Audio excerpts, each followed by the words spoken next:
Giggs. Giggs. No. Rodri. Is there anything that Lionel Messi is better than you at? It's opinions. I respect your opinions. Maybe in your opinion Messi is better than me, but in my mind I'm better than him. I do it again. Add it up, bankroll, euro, peso, add it up. I'm just doing me, everything is on me. Oh, you matter what? Add it up, bankroll, euro, peso, add it up. I'm just doing me, everything is on me. Oh, you matter what? Told her if it's all me, everything is on me. Gon' back it up. Matter what? Told you I'ma do me. Why you hating on me? It's not adding up. I do roll like a Mack truck. Country heart, I might cop a farm and go act up. Like scars, I was cold-hearted, now I'm back up. Keep it real, I do this once a month. I don't rap much. I just hit the money and go stack up. Only buy cards and get tatted up. All that other bull, it don't matter much. You only climb me, I put the ladders up. No fault, I done doubled up on the workload. I think I fell in love with the bankroll. Pray up, get money, then we lay low. Add it up, bankroll, euro, peso, add it up. I'm just doing me, everything is on me. Oh, you matter what? Add it up,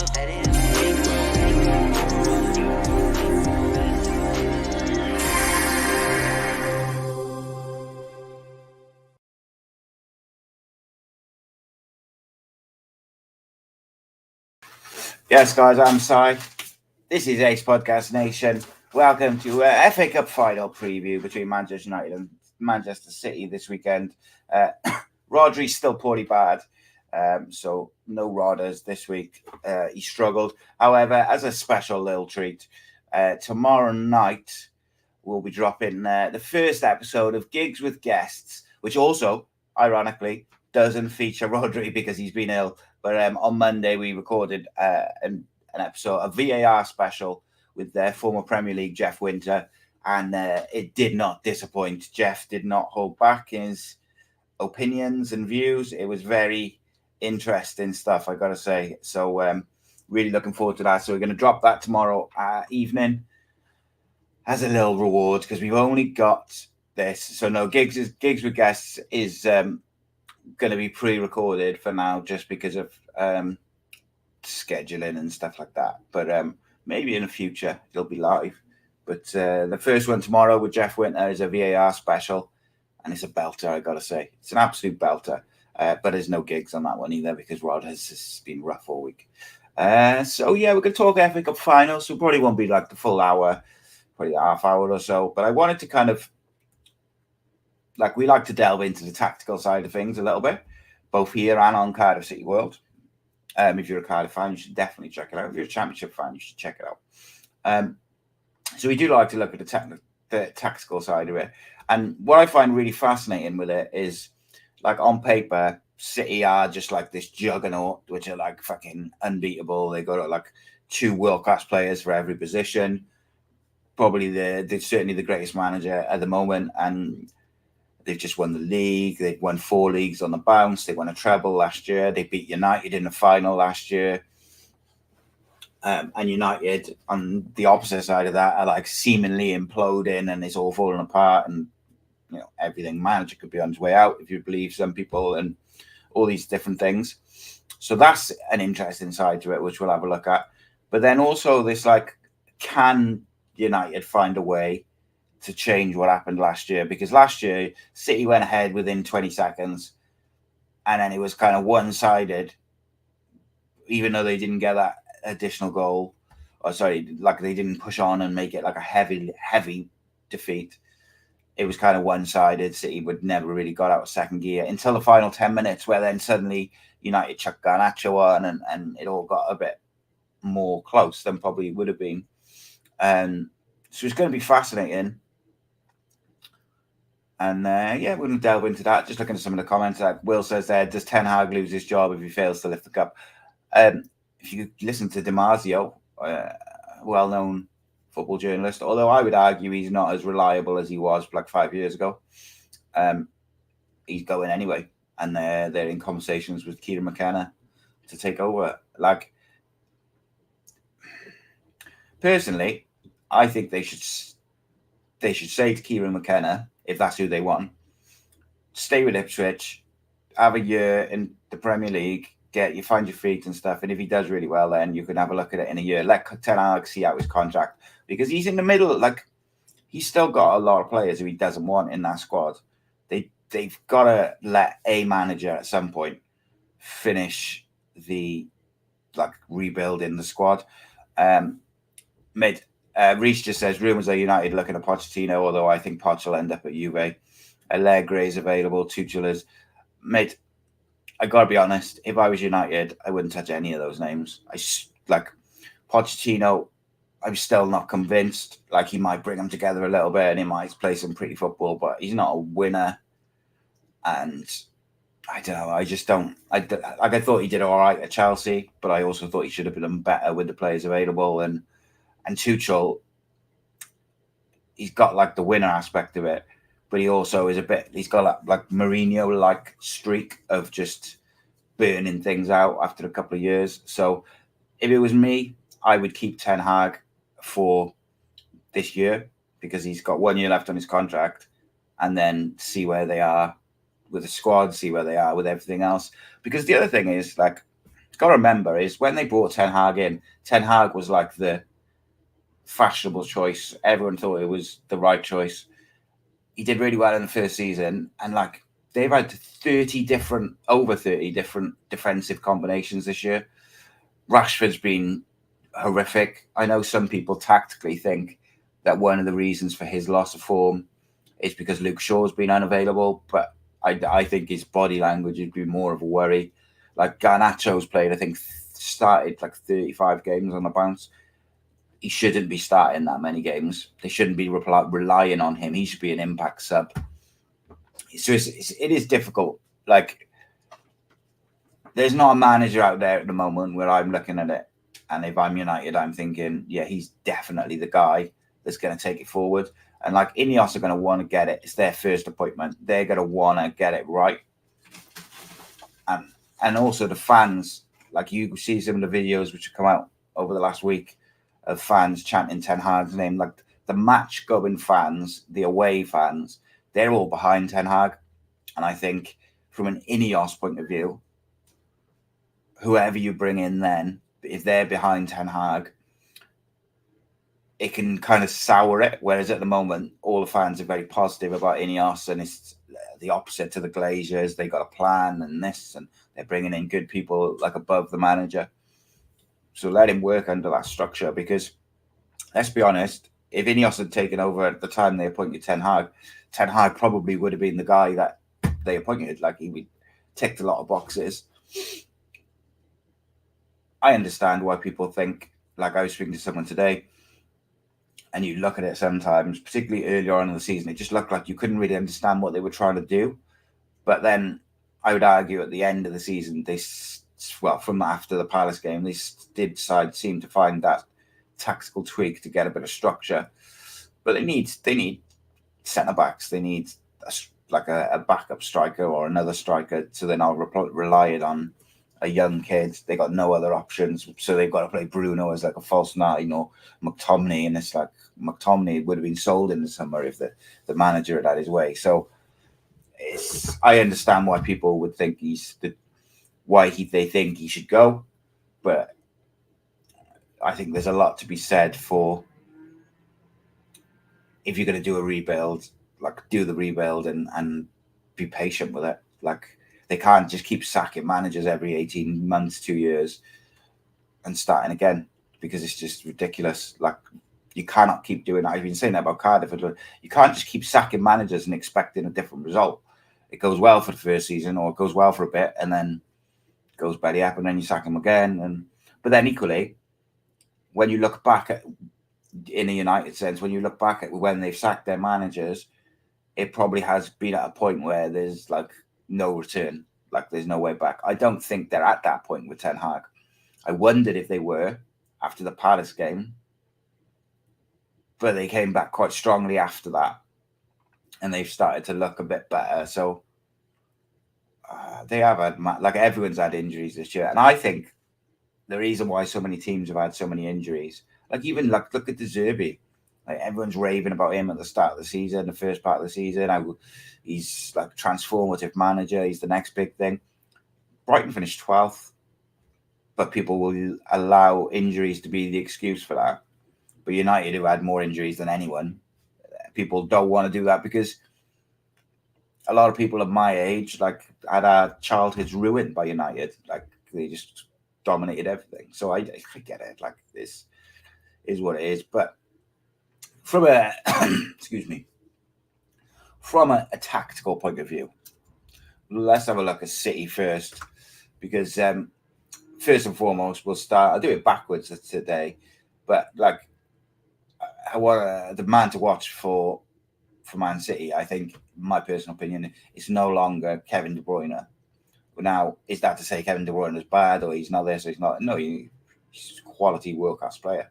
However, there's a new kid in town who's the man to watch, and he has been, Premier League Player of the Year, the Players Player of the Year, absolute superb, and that's Phil Foden. And it's a big month or two for Phil Foden. Like, if he goes and plays well in the FA Cup final, wins that, and then goes to the Euros and performs at the level that he's done for Man City, like, England could, unfortunately, like, on paper, you look at the side they got, where they could play a midfield of Rice, Mainu, Bellingham, with Foden, Kane, and Saka, say, up front. It's like unreal, with people like Ivan Toney and these types of players off the bench, and Cole Palmer. Like, I'd play Cole Palmer and Foden as the sort of wide players who just drift inside, because Bellingham will get right up there as well.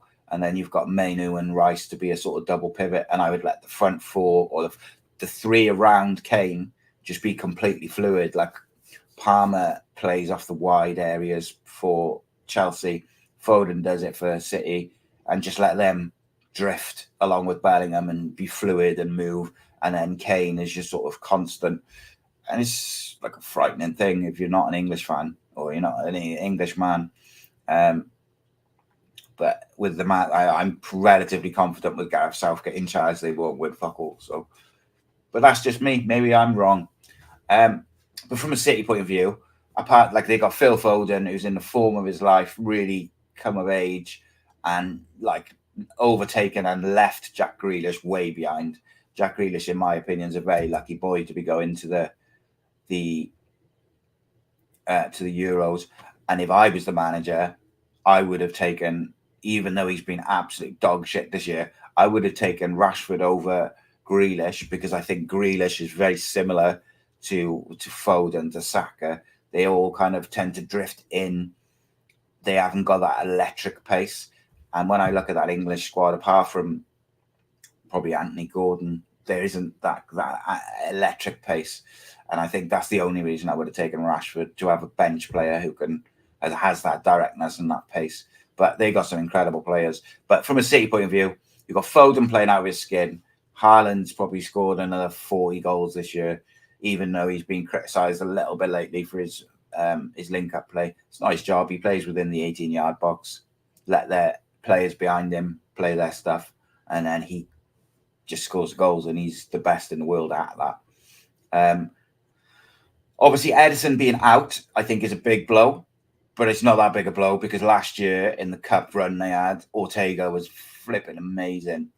He's a real good keeper, like, young, and I'm sure there'll come a point where he wants to play more first-team football than what he currently gets, because he's a very, very good keeper. Exceptional as well with his feet.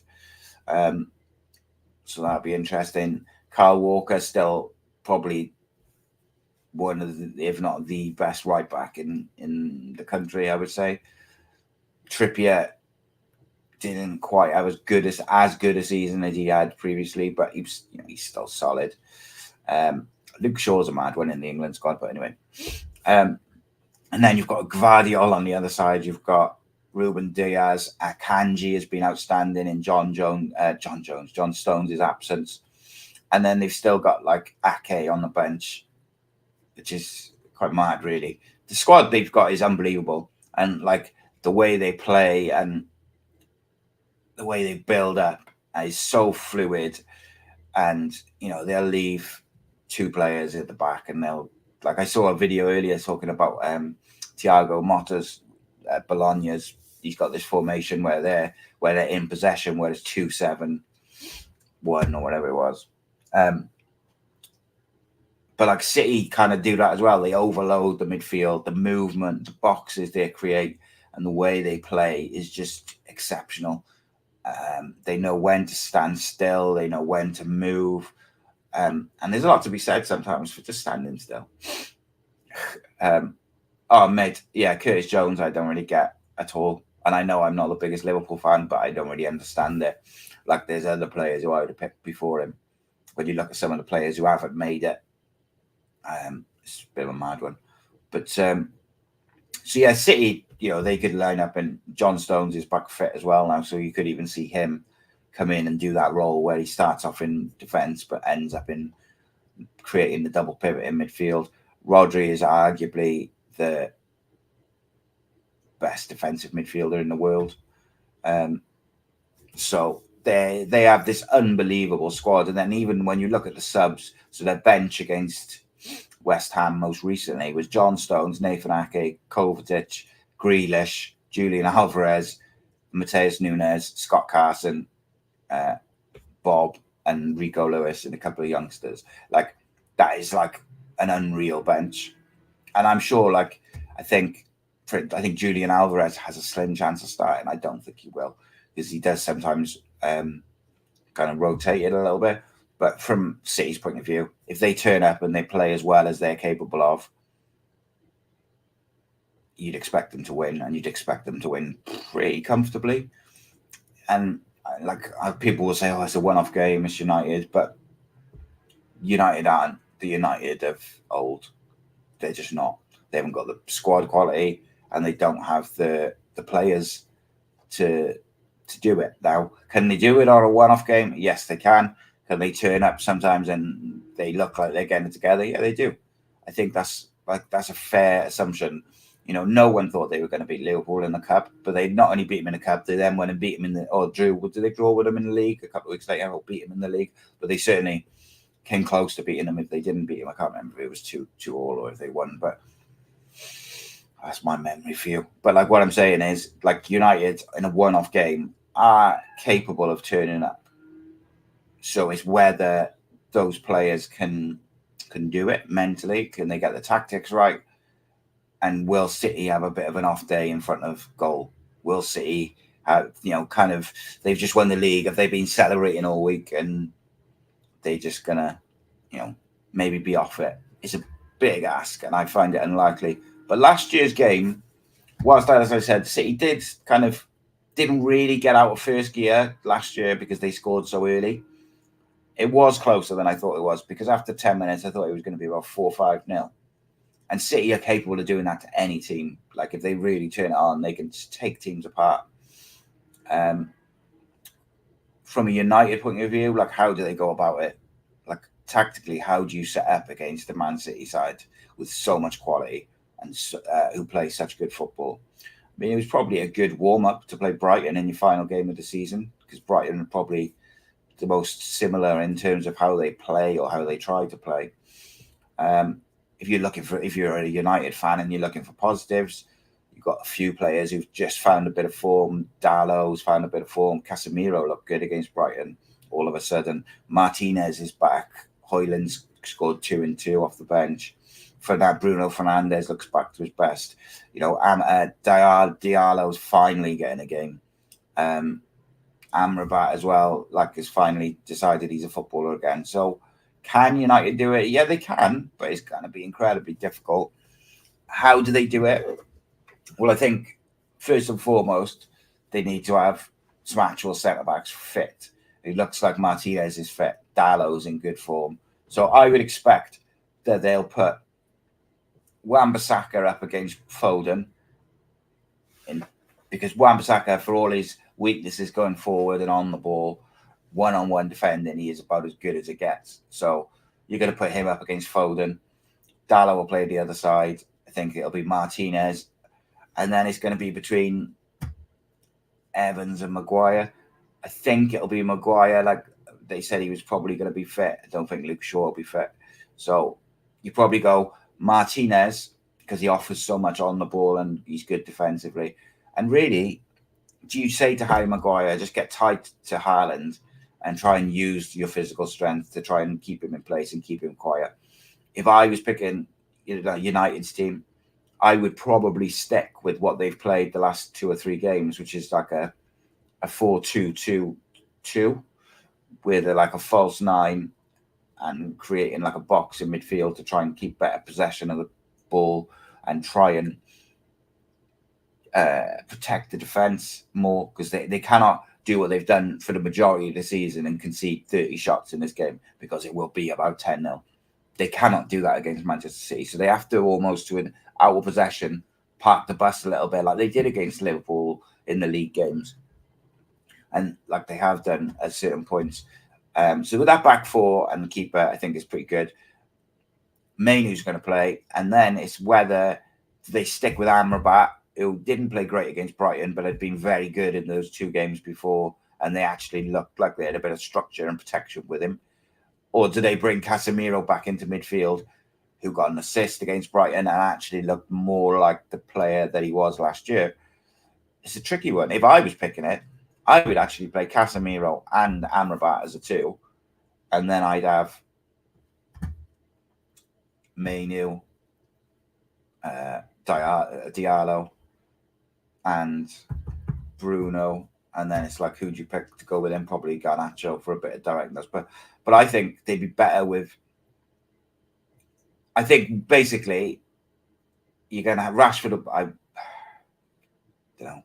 See, I don't think there's, on form and the way this season's gone, you shouldn't be picking Rashford for this final. But Garnacho's looked tired. And Rashford has got a good record against City, and he's got a good record in big games for scoring goals. So I do think he'll start. It wouldn't be what I would do. Højlund has looked really good off the bench, coming on after about an hour when the defenders are tired and using his pace and his physicality, and he scored goals. So I could see Højlund and Garnacho coming off the bench, then playing a false 9 in Bruno, McTominay going in the midfield, Mainu and either Amrabat or Casemiro playing Rashford off the left, and then off the right play Diallo, Ahmad. And Ahmad will be important because he's against City. You need players who will like drop into those little pockets, and also Ahmad works really hard defensively, and I think he's earned his starting place. Like if I'm him and I don't start in the FA Cup final, I think I'm probably asking to go, because he hasn't played enough games this year. And since he's had that run of games, he's done more than Anthony. He's done more than Garnacho recently. And he's done more than Rashford all season. So if he doesn't start against Man City, I think he has a right to be saying, what the fuck is going on? Because Anthony's been awful. Rashford's been awful. Højlund's been a bit streaky. And at the moment, I would play him off the bench for the City game. But I could understand if they want to start him, just because it makes sense, doesn't it? In terms of having a focal point up front. But yeah, they've looked better with that sort of false 9 system and creating the overload in midfield and letting the likes of Ahmad and Bruno sort of drift into little pockets of space. They've looked better on the ball and they've looked better defensively. So they have to find a way to park the bus out of possession and try and hit City on the break a little bit. And that's where I think Rashford will start.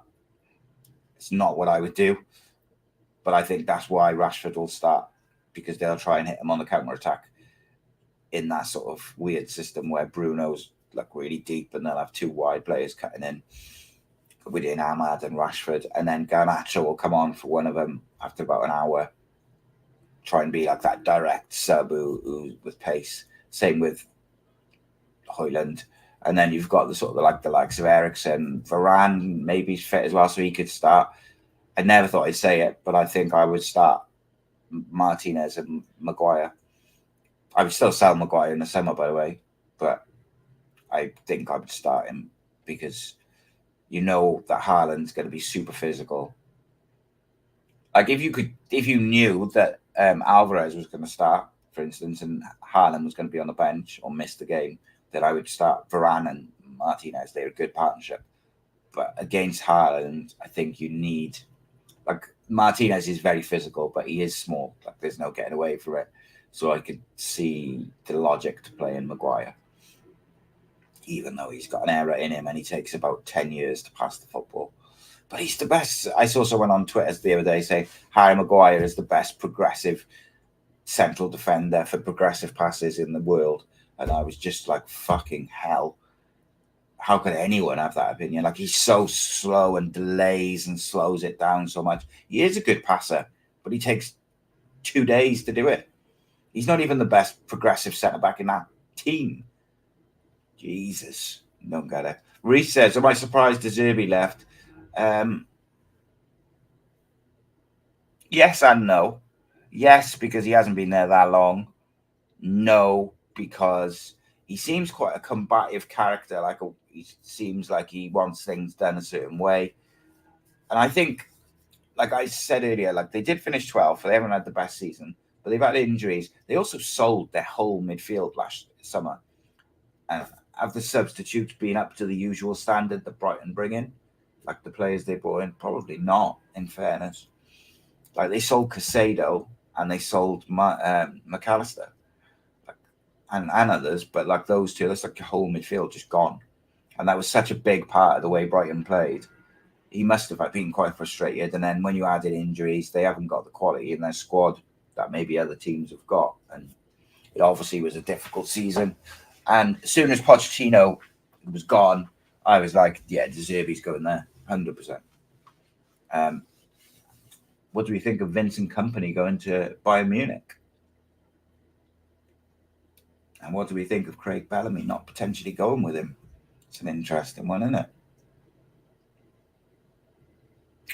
Mate, so Sloper Road Blue says Bullet agreed on a 2-year deal, according to some rumours. Oh, mate, I heard something very different to that today. But that's for another time. Not that it's wrong, by the way. I just had a conversation with someone which was very enlightening and interesting today. I think De Zerbi goes Chelsea. The only way I think he doesn't go to Chelsea is if Pep leaves after the FA Cup final. Now, Pep is a very strange chap. And I wonder if after winning 4 league titles on the bounce, he's won the Champions League with Man City finally. If he was to win the FA Cup on Saturday or Sunday, like, would he just go, right, I'm done? I think he's probably stayed longer than a lot of people thought he was going to. I can answer that for you, Reece, now. So, like, basically, I wouldn't be surprised if De Zerbi was Pep's replacement if Pep leaves now, like, after the FA Cup final. Wouldn't be surprised. And I know people might think that's a bit mad, but, like, I could see, like, the attention to detail and the intensity and the way they play, and like, it feels like quite a good match. And it's weird. What is really weird, right? Because apparently he had like a 10 million release clause to Zerbi, but they parted ways and allowed compensation of half of that. And like, for me, so if he would, I knew straight away he wasn't going to United, for instance, because there's no way that United would be able to negotiate that, even with the new people, because they're not in there yet. And then Chelsea got rid of Poch, and I was like, oh, so maybe De Zerbi's going there. And that does make a lot of sense. But City are notoriously good at negotiating. They seem to get players for cheap, and like they seem to walk away when things are too expensive. And I just wonder if the reason for that confidentiality clause is because they want to allow Pep to announce that he's leaving in his own time after this FA Cup final. And that's why there's a confidentiality clause. And he'll take a sabbatical and do whatever. Like, he can't do anything more with this City side, really. Like, does he want to rebuild? Like you just said there, Reece, that he said to Gary Lineker that he's tired. And he does look tired, mate. When you see some of his interviews, he looks fed up. of doing. They do so much media, and he's a very intense character. And it's like, I could see him walking away after this, because does he want to rebuild another City team, or does he want to keep going? Does he think like does he want to go and win the Champions League again, or does he want to walk away now after winning 4 on the bounce, the treble, the Champions League, the rest of it, potentially a double this season, and then walk away before all these charges are brought down on him and they get it all taken away? I don't know, but like, it's an interesting thought that De Zerbi could perhaps go there, and that's why there's a confidentiality thing in place.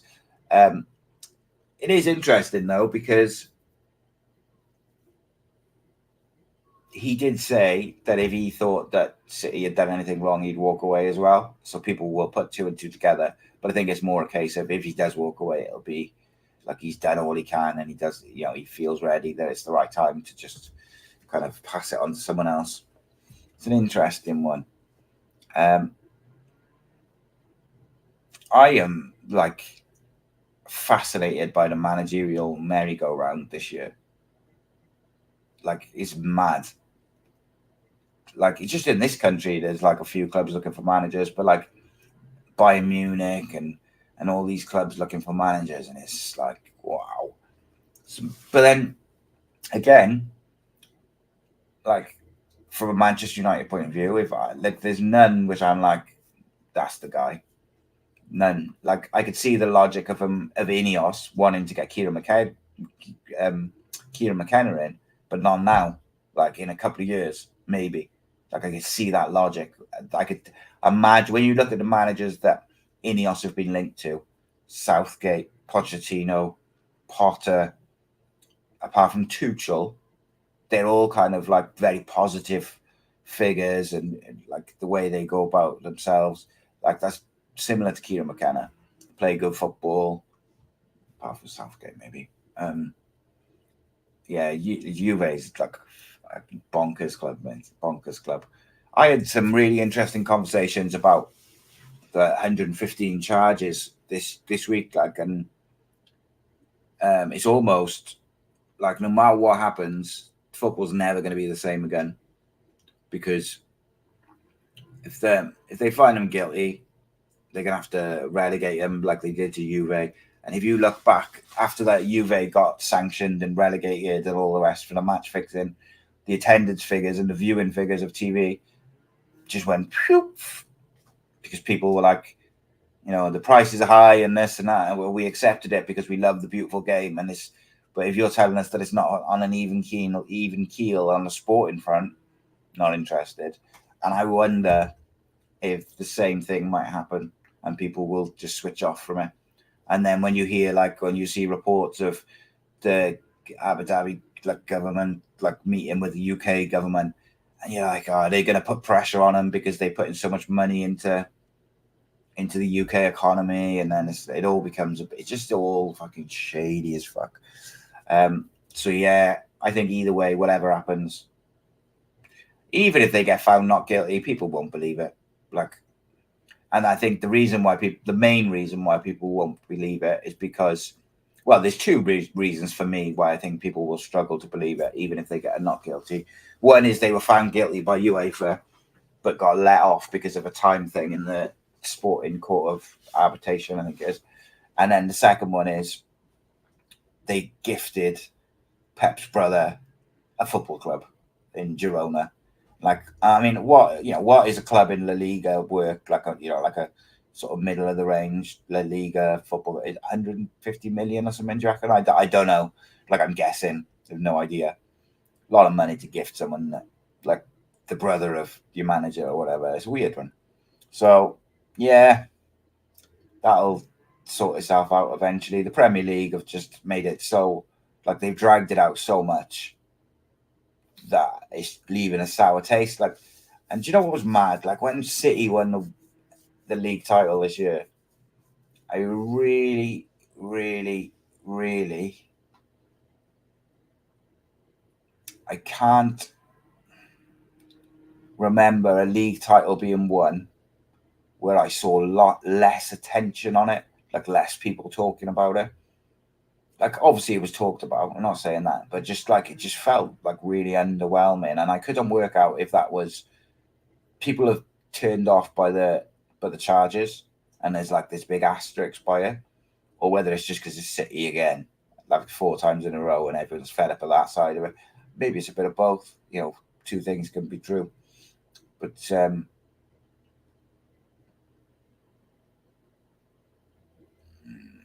Reese says, I'm saying it now, Tony Mowbray will be off this summer, and then in October he'll make a comeback for another championship job. He's not very well, is he, mate? Like I'm sure I heard from someone that he's really, really ill. Like, so don't think we'll see him anytime soon. But I don't know, mate. That was just a word on the grapevine. 115 charges, and if they're not found guilty, I won't believe it. If they're found not guilty, I won't believe it. 5 charges and not guilty is easier to accept than 115. Yeah, mate, it's just all bollocks, isn't it? Like, UEFA found them guilty, and they got off on a technicality. Simple as that for me. Like, I don't know, and I'm hoping to do a video, like a long form video on the Wild West of football, talking about different aspects, agents and City, financial fair play and corruption and all these different things, and speak to a load of different people from background, like experts in their field. So not me, like, legitimate football finance experts and agents and things like this, to kind of get a real full picture. Like, I'm going to Google this because someone told me this week that the owners of Nantes, who are obviously connected to Cardiff through the Salah tragedy, have been arrested for money laundering, or charged for money laundering. Owners of Nantes, money laundering. Now, I mean, that's fucking mental, mate. That is absolutely crazy if that's the case. And that's what I mean. So on 29th of June 2023, the Nantes president and his son were taken into police for over money laundering, aggravated tax evasion, and organised money laundering. Jesus. And indicted over unauthorised use of agents. Well, that's well overdue, because the literal transfer window after Emiliano Sala died, Nantes was still using Willie Mackay, which is a fucking disgrace. 1, he's banned. 2, he played a big part in that poor young man's death. And 3, he's fucking banned. And it was all over the newspapers. Willie Mackay is negotiating FC Nantes transfer deals. And it's like, what the fuck? Like, they've got to do something about that side of things, like the finances and everything which goes with it, football, because people are getting pissed off with it. It's not an even keel, and like we all know, it's been going on for years, especially with the agents and that, like back in the 90s and early 2000s with all the bungs and things, which brown envelopes going around, was mental. But I think, like, we've got to a point now where, I never thought I'd say it, but I think there needs to be that independent football. Like, there needs to be an independent sort of inquiry or board or whatever, who are looking into these things, because nobody seems to be monitoring it. The financial fair play rules are a pile of shit. And I'm not even sure I agree with them, because I kind of think if you're lucky enough to get a wealthy owner, should you be able to spend it? I don't know. Don't know where I stand on that. Because obviously, like, Newcastle have got like the richest football owner in the world, and they can't utilise it. Should they be allowed to? I don't know. And I'm sure at some point one of these rich owners will take it to court and argue that it's restriction of trade or something. But as it stands at the moment, they're not able to, because it's financial fair play. But it's a farce at the moment, when you've got like Everton and Forest being deducted points for, seemingly small infractions. I know Everton refused to cooperate, which was a big part of why they got those additional points taken away. But like, it's like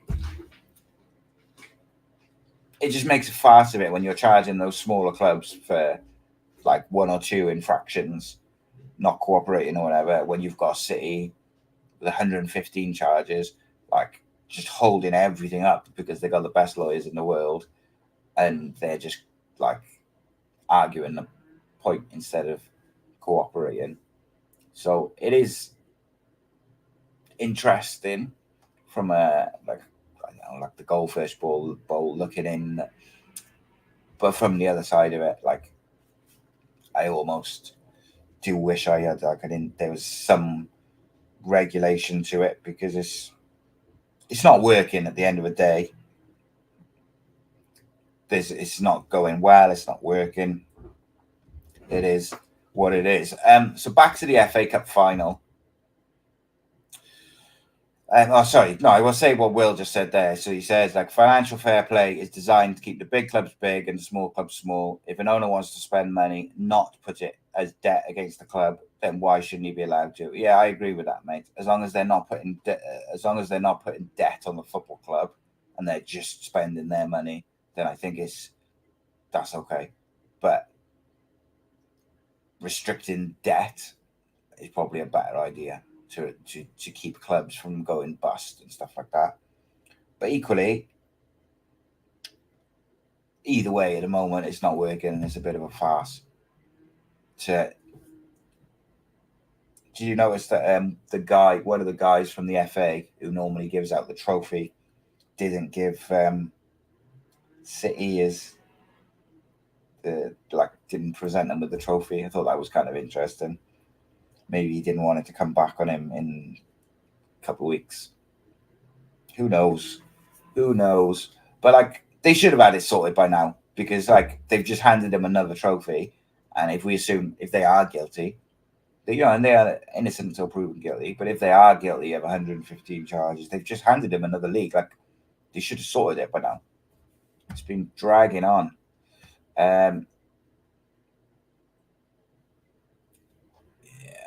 Right. On just finishing off on the FA Cup, I just think if City turn it on, beat anyone on their day, and they beat them comfortably, I just think United have got to set up and be solid at the back and protect the defence and make it difficult for them, not concede a goal within 20 seconds, and try and keep it as tight as possible for as long as possible. Hit them on the break, which is why, as I said, why I think Rashford plays.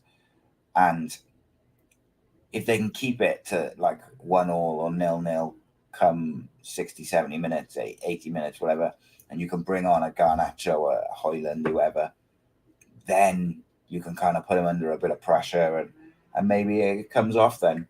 But I think it's unlikely. I got a lot of friends who are United fans. Obviously, Rodri's a United fan.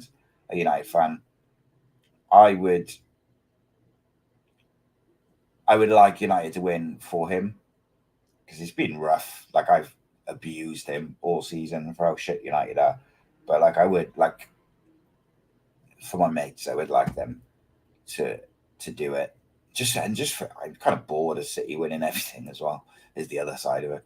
But always for the underdog, which is mad, isn't it? That Manchester United, who spoiled so many childhoods, and now the underdog. But they have been so shit this season that it's almost like, how the flipping hell are they going to beat City this year in this FA Cup? Maybe saves Ten Hag's job.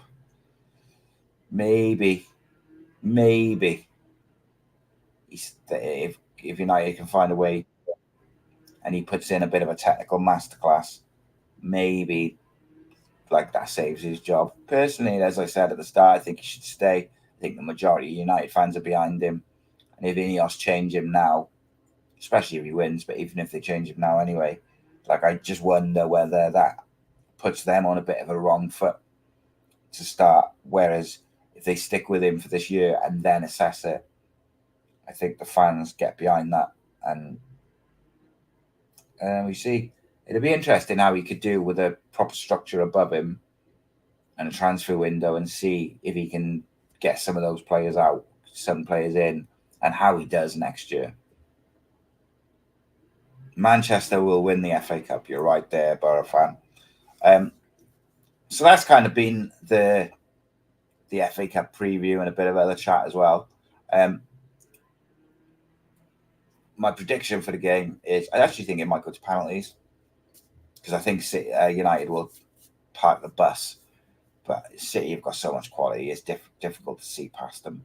I think City win in extra time. Tomorrow night on the channel, Gigs with Guests, episode 1, Jeff Winter. It's a VAR special with ex-Premier League referee, Mr. Jeff Winter. And it's a belter, I got to say. As I mentioned, Rodri was ill, so he missed the first one, and he missed tonight. But it is a really good episode. Jeff was superb. Didn't hold back in any of his opinions, but we had a good debate and we could talk about like what we think of VAR, what they're doing right, what they're doing wrong, what they need to do. Should they bin it completely? Should they make certain adaptations? But it was a real interesting one. So that's going to be out tomorrow night. Please do check it out. And we have some other stuff coming. Got a podcast with filmmaker Johnny Owen coming up soon. And if you're a Cardiff City fan or a Championship fan, make sure you check out Cardiff City World. I have finally got my computer kind of semi-working. So there'll be 2 episodes of A History of Cardiff City dropping tomorrow. 1 in the morning, 1 in the night. It's been a struggle this week, I got to say. But we're back on schedule now. This week and we'll be cooking. So loads of content coming. Please do join us. If you haven't already, make sure you're subscribed to youtube.com/AcePodcastNation. And if you're a Cardiff City fan, make sure you're subscribed to Cardiff City World. But for the time being, I bid you farewell. And please enjoy and check out the VAR special tomorrow with Jeff Winter, because it's an interesting one. Very, very interesting episode. But it's been a pleasure. Nice one. Enjoy your weekends. Belter.